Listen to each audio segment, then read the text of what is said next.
안녕하세요. 서정웅입니다. 보시는 것은 루브르 박물관입니다. 세상에서 가장 큰 미술관입니다. 파리에 있죠. 관람객 수는 어떨까요? 1등입니다. 2018년에는 무려 1,000만 명 이상이 다녀갔습니다. 뭘 보려고 그렇게 갔을까? 궁금증이 생기십니까? 우리도 한번 가보죠. 보통 미술관에 가면 작품에 앞서 건물을 보게 됩니다. 보여지니까요. 보죠? 루브르는 처음부터 미술관으로 지어진 것이 아닙니다. 중세부터 성으로 사용하던 것이 이리저리 다른 용도로 쓰이다가 지금에 이르게 된 것이죠. 골격은 그대로 살리고 최소한으로 손을 댄 것입니다. 그리고 심사숙고 끝에 미술관이 되었죠.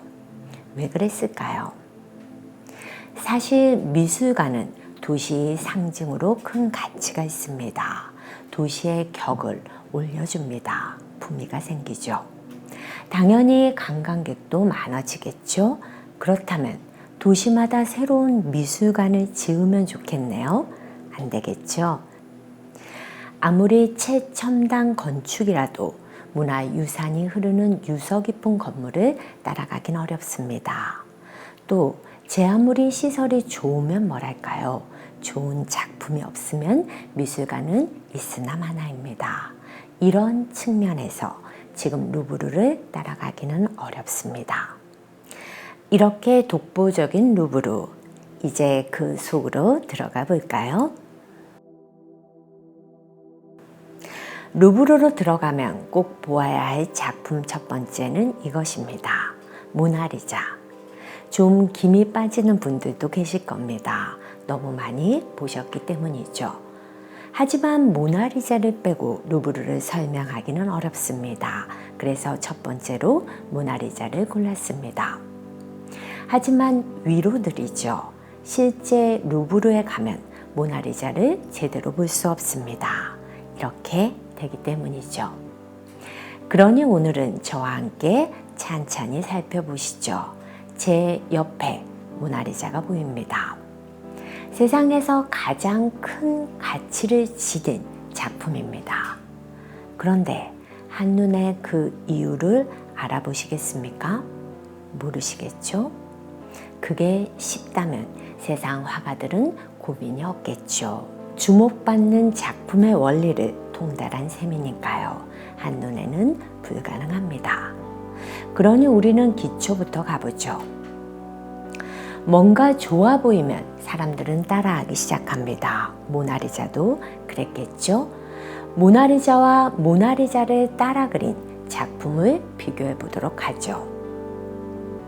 왼편은 모나리자, 오른편은 따라 그린 것입니다. 혹시 전혀 다른데 이게 뭐가 따라 그린 거야? 하는 분 계십니까? 이런 거 상상하셨습니까? 이건 따라 그린 것이 아닙니다. 카피한 것입니다. 미술관은 최소한 이러지 않습니다. 좋은 작품의 원리를 파악해 응용해 보는 것이죠. 지금 보시는 카피본은 작가 미상입니다. 자신의 이름을 밝히며 이러지는 못하니까요. 다시 돌아가 보죠. 오른편은 르네상스의 3대 거장으로 불리는 라파엘로가 선배 화가 레오나르도 다빈치 모나리자를 바로 옆에서 보며 감탄한 나머지 응용해 본 것입니다. 먼저 포즈를 따라했습니다. 앉은 각도, 손 모양이 비슷합니다. 뒷 배경도 비슷합니다.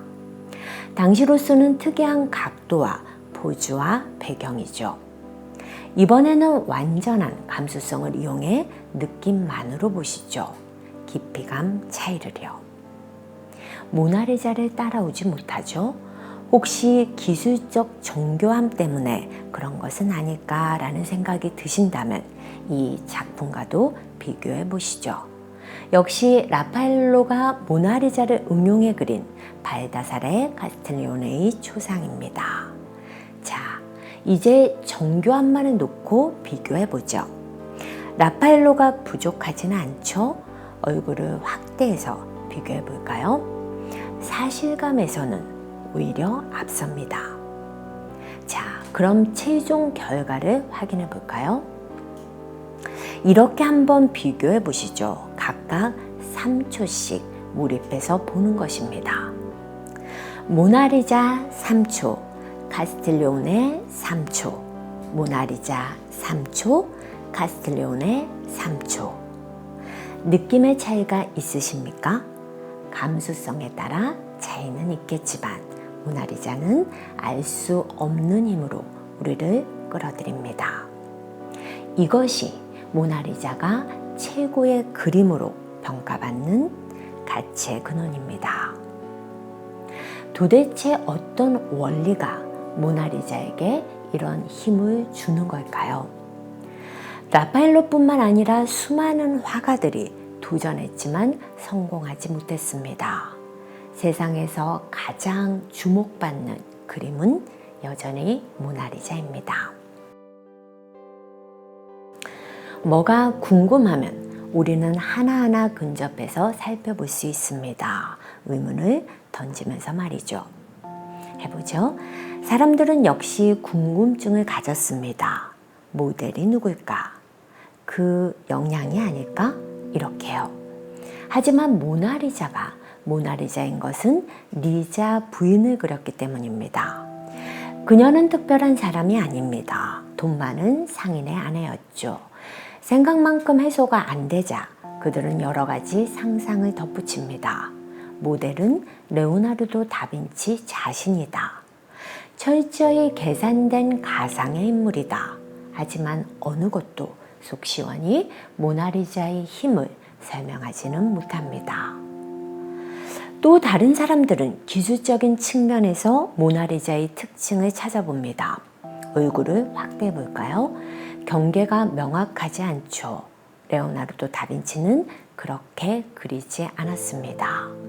여러 번 덧칠을 해 자연스러운 경계를 만들었습니다. 수프마토 기법이라고 합니다. 하지만 이것으로 모나리자의 힘이 설명될까요?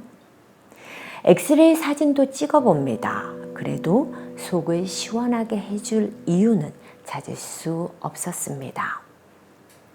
그런데요, 어쩌면 이것은 자연스러운 결과입니다. 사실 우리는 눈에 보여지는 것만을 보고 모든 걸 알 수 있다고 생각하지 않습니다.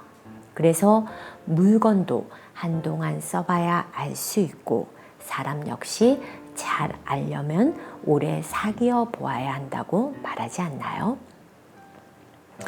예술 작품은 더더욱 그렇겠죠. 작품은 작가의 분신과 같습니다. 우리는 당연히 작가인 레오나르도 다빈치에 주목해 보아야 합니다. 어떤 사람이었을까? 그런데 그에 관해 알아가다 보면 우리는 아주 놀라운 사실을 발견하게 됩니다. 그는 미술가가 아니었습니다. 보시죠. 그의 노트입니다. 코덱스 아틀란티쿠스입니다. 밀라노에 있는 엠브로시아나 도서관에 보관되어 있는데 각기 내용은 수학, 기하학, 천문학, 식물학, 동물학, 그리고 군사기술을 포함합니다. 코덱스 윈저성 도서관 판본인데 윈저성이 왕립 수집품 목록에서 발견되었고 내용은 해부학, 지리학, 지도 제작, 말과 동물에 관한 연구부터 캐리커처까지입니다. 코덱스 아룬델입니다. 이 컬렉션은 영국 도서관에 소장되어 있는데 내용은 기하학, 중량이론, 건축학, 프랑스와 1세의 왕실 저택에 관한 것입니다.